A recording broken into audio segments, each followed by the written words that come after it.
Bom dia, bom dia, bom dia, meu povo lindo! Seja muito bem-vindo a esse clube das 6h33, que é um acordar cedo para um despertar para a vida. Seja muito bem-vindo aqui nesse nosso encontro, nesse nossa segunda-feira, nesse nossa semana que se inicia. Que você faça uma semana da mais abençoada, porque Deus já de graça nos abençoa.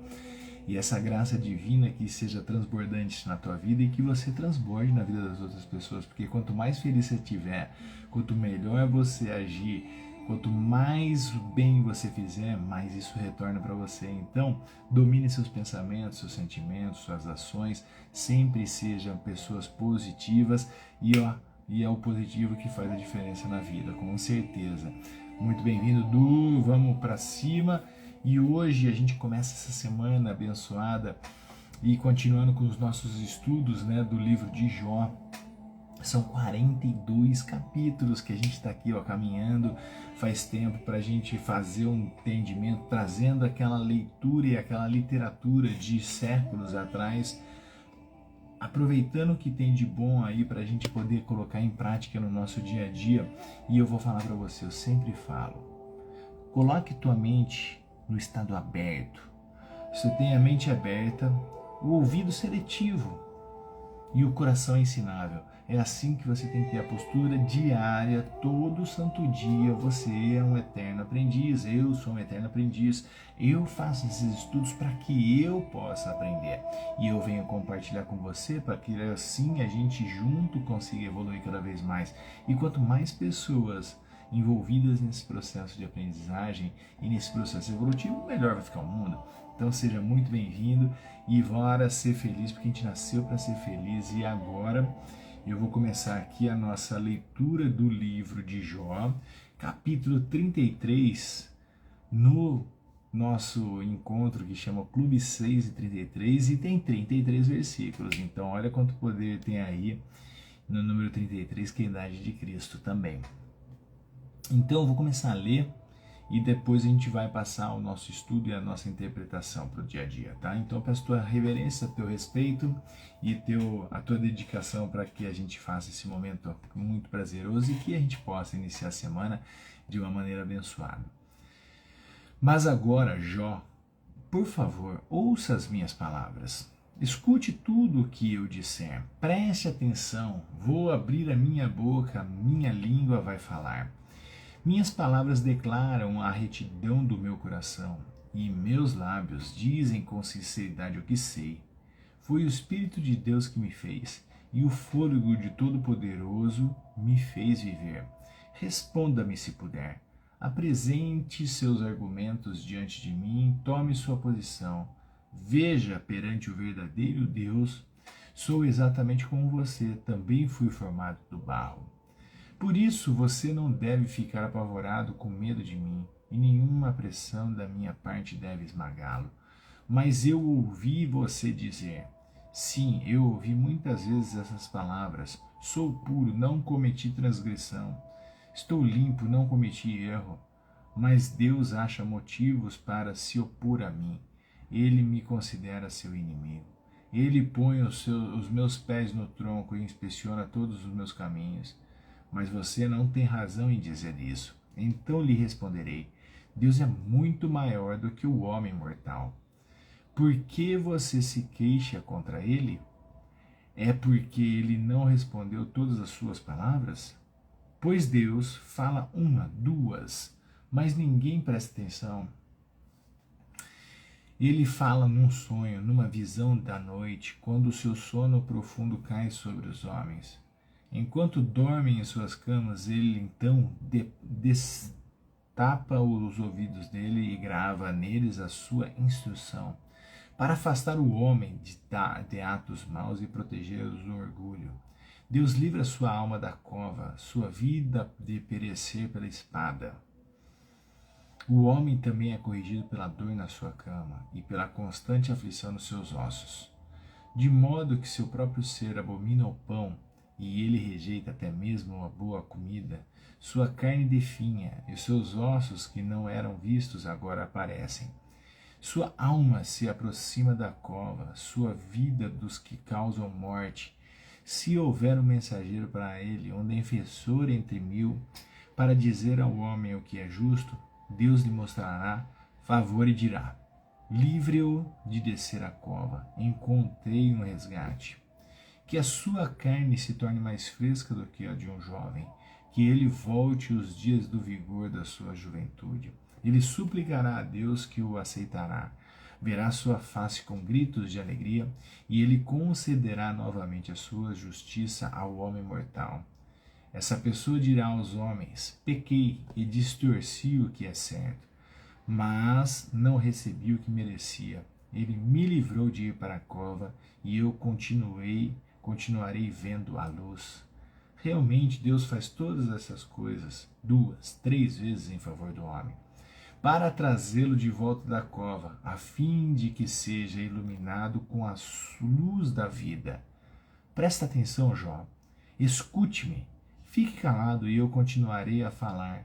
Se tiver algo para dizer, responda-me. Fale, pois eu quero provar que você está certo. Se não tiver nada a dizer, escute-me. Fique calado e eu lhe ensinarei a sabedoria. Olha aí, pessoal, e assim a gente termina a leitura do capítulo 33 do livro de Jó, que é constituído de 42 capítulos. Um repasse rapidinho. Logo no começo do capítulo 1, Diabo vai lá conversar com Deus para provar Jó. Deus se admirava por Jó, que era um cara fiel, e ele tinha toda uma riqueza, tinha 7 filhos, e o diabo fala: você só tem isso porque você abençoa ele demais. Deixa eu tirar dele tudo que ele tem, que você vai ver se ele vai amaldiçoar. E aí Deus parece que fez uma aposta ali com o diabo, parece uma brincadeira, né? Mas isso tem muito a ver com o discernimento que a gente tem que trazer para a nossa vida. E a partir daí vem vindo a desgraça toda de Jó. Nisso aparece 3 amigos na caminhada de Jó e eles ficam ali conversando com Jó. E agora aparece esse quarto menino aqui, o mais jovem de todos, trazendo essa irreverência dentro do diálogo e esse questionamento para Jó. Então, o que a gente pode tirar de lição desse encontro? Né? A gente precisa entender.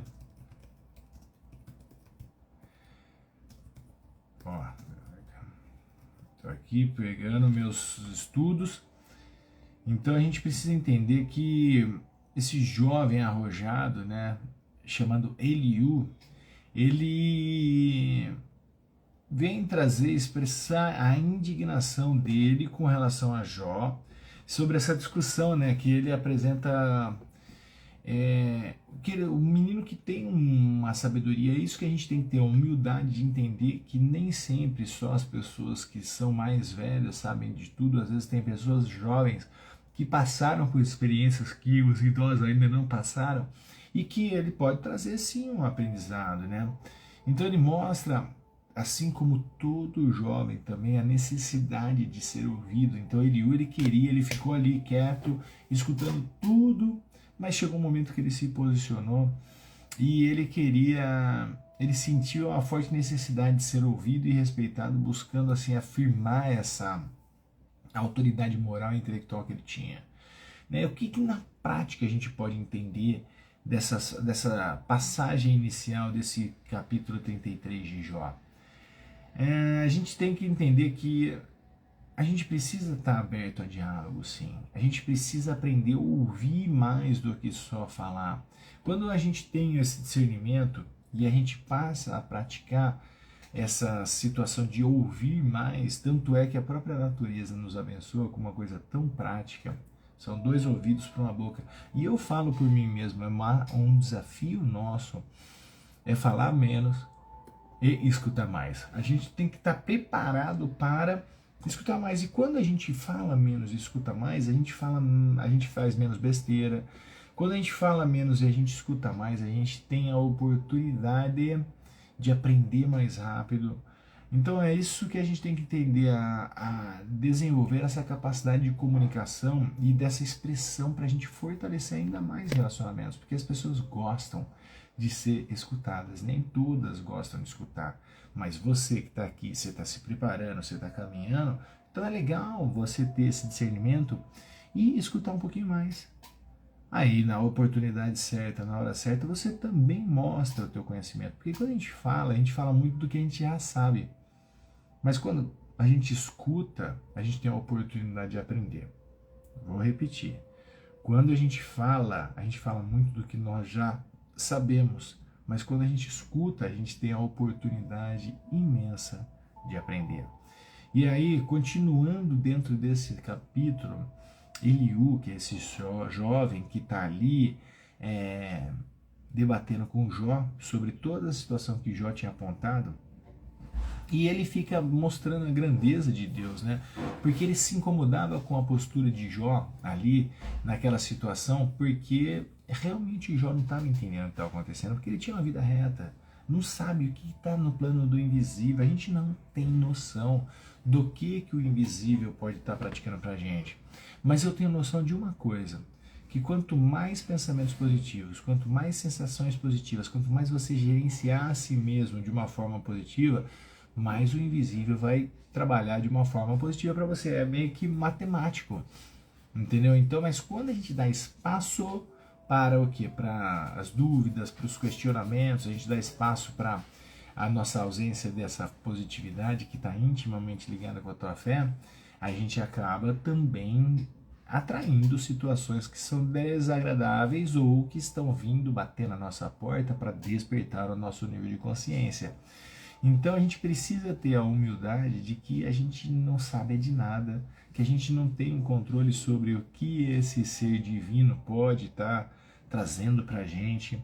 Então, quando a gente aborda Deus com essa reverência, quando a gente aborda Deus com esse entendimento que tudo o que aconteceu, tudo que acontece, tudo que vai acontecer já está programado. O que é que você tem que fazer diante de uma situação dessa que a gente não tem domínio? Dominar a nós mesmos no momento presente. É óbvio que se você tiver sofrendo um acidente de carro, tá com a perna sangrando, essas coisas todas, você não vai ter o mesmo discernimento. Tirando coisas que sejam realmente dramáticas e físicas e em tensão gigantesca, o resto tudo você pode controlar. Você precisa se conhecer um pouquinho mais e entender que essa ansiedade ou essa depressão que toma conta de você são situações que estão tirando você do maior poder que você tem de viver o melhor momento que nós temos que viver, que é o agora. Então, quando você tem essa serenidade, você começa a ter mudanças nos seus comportamentos. E a gente começa a reconhecer a grandiosidade de Deus, porque Deus sabe tudo. A gente não sabe nada. Aí, tipo assim, por que você vai passar a reclamar de Deus de uma situação tóxica que você mesmo se enfiou? Porque Deus lhe deu o livre-arbítrio de você escolher para você ir para um lado ou para o outro. Mas mesmo que a gente saiba que esse nosso livre-arbítrio é pequenininho, que a gente tem que fazer a nossa decisão agora, de estar sofrendo ou de escolher aprender, é essa situação que você precisa treinar aí dentro de você. Porque todo mundo que nos treina, infelizmente, que cruzaram a nossa vida, estava marcando algo muito mais para o negativo. As pessoas não têm culpa disso. É a tendência da nossa espécie se conectar muito mais forte com o negativo do que o positivo. Se você encontrar com pessoas e compartilhar suas dores, elas, em vez de acolher você, de escutar você, dependendo como for, até dar uma orientação, ela vai falar, não, a minha vida tá pior do que a tua. E não sei o que, fica aquela competição de desgraça. E aí a gente acaba entrando nessa frequência tóxica e mais desgraça a gente vai ter.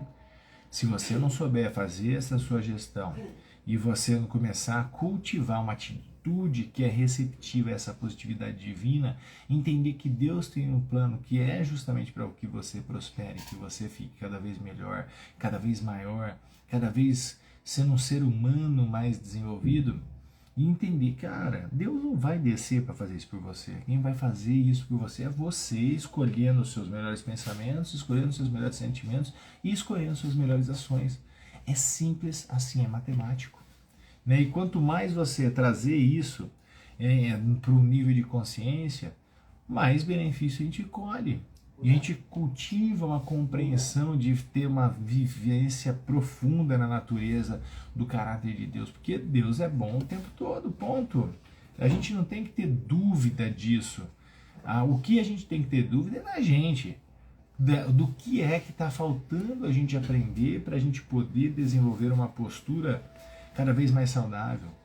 E é fácil? Óbvio que não é fácil, mas todo dia você tem ali a oportunidade de trazer esse pouco nível de consciência e escolher ser feliz agora. Então, quando a gente consegue ter essa compreensão profunda dessa natureza divina e a gente experimenta uma paz interior e a gente tem uma confiança em nós e a esperança de que Deus já tem tudo de melhor resolvido, já foi uma obra perfeita e acabada que se desdobra em infinitas possibilidades para a gente, de acordo com as nossas percepções, a gente vai ver que a bondade de Deus é maior do que a gente possa imaginar e muito melhor do que aquilo que a gente tinha planejado. E isso tem a ver com o quê? Com a nossa forma de pensar, de sentir, de agir nesse exato momento.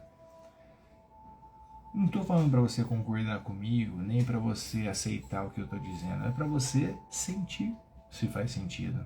E se realmente faz sentido para você, você sentir aí dentro de você um pouco melhor do que você está agora, gerencia, respira, inspira, agradeça e faça apenas os seus melhores movimentos. E assim você vai estar cada vez mais preparado para encarar um dia cheio de glória, que você já é mais do que vencedor lá atrás. E eu vou falar para você uma coisa, para a gente finalizar esse nosso encontro de hoje. A tua corrida, ela já começou muito antes de você nascer. Quando teu pai e tua mãe, eles se empolgaram para fazer você, e o teu pai já mandou milhões de espermatozoides e você venceu. Aí você foi lá e fecundou o óvulo da tua mãe. E esse óvulo foi lá e ele venceu novamente tudo que tinha de probabilidades, porque eles começaram a se multiplicar e ele se sedimentou dentro do útero da tua mãe. E aí você começou dentro de uma proporção que é invisível de um espermatozoide e de um óvulo, invisível, e você começou a se tornar visível. E você virou um nenê dentro de um útero que não cabia mais ali, de tão grandioso que você já era. E você cresceu e se desenvolveu, e você tem uma altura, que seja ela qual for, que é milhões de vezes maior do que aquele espermatozoide que começou toda essa caminhada. Então saiba da tua grandiosidade, saiba que você é maior, muito mais vencedor do que você imagina. E com essa postura de um ser que teve a oportunidade de viver nessa vida, a grandiosidade toda que ela tem a te oferecer, as decisões estão nas tuas mãos agora, de você pegar essa situação e melhorar ela, de você pegar essa situação e aprender com ela, e de você pegar essa situação e voltar pro jogo muito mais forte do que você estava antes de qualquer outro momento. Então seja feliz, porque você nasceu para ser feliz, e vai lá hoje, só faça o teu melhor por agora, e a tua vida com certeza melhora. E assim a gente fecha o nosso encontro de hoje. Desejo a você uma semana mais do que abençoada, um dia maravilhoso, e a gente tá junto nessa jornada evolutiva, porque se você cruzou meu caminho ou eu cruzei o teu, com certeza a gente tem coisas a ver. É isso aí, Lu, que felicidade! Vai ser feliz, mulher, vai fazer uma semana mais do que abençoada. Um beijo no coração de todos aqui, e eu vou deixar essa live aqui gravada. Sempre curta, comente, compartilhe, manda para alguém, para que alguém possa se estimular a começar a vivenciar essa nosso processo evolutivo, esse processo que não tem fim, e que assim a gente possa estar rodeado de pessoas como a gente, positiva, feliz, e que a gente tenha uma vontade de sempre estar melhor do que a gente estava antes. Fiquem com Deus, façam uma semana abençoada, e amanhã às 6h33, capítulo 34 do livro de Jó, para a gente aprender mais um pouquinho com esse homem, e a gente aprender o que devemos e o que não devemos fazer, e aplicar no dia a dia, porque a gente está muito mais com vantagem do que as outras pessoas, porque a gente já tem as histórias que foram contadas, a gente tem a ciência trabalhando a nosso favor, e a gente tem essa espiritualidade que está cada vez mais aflorescendo no tempo de hoje. Então, a gente tem muito mais coisas para agradecer do que para reclamar. Um beijo. Fui.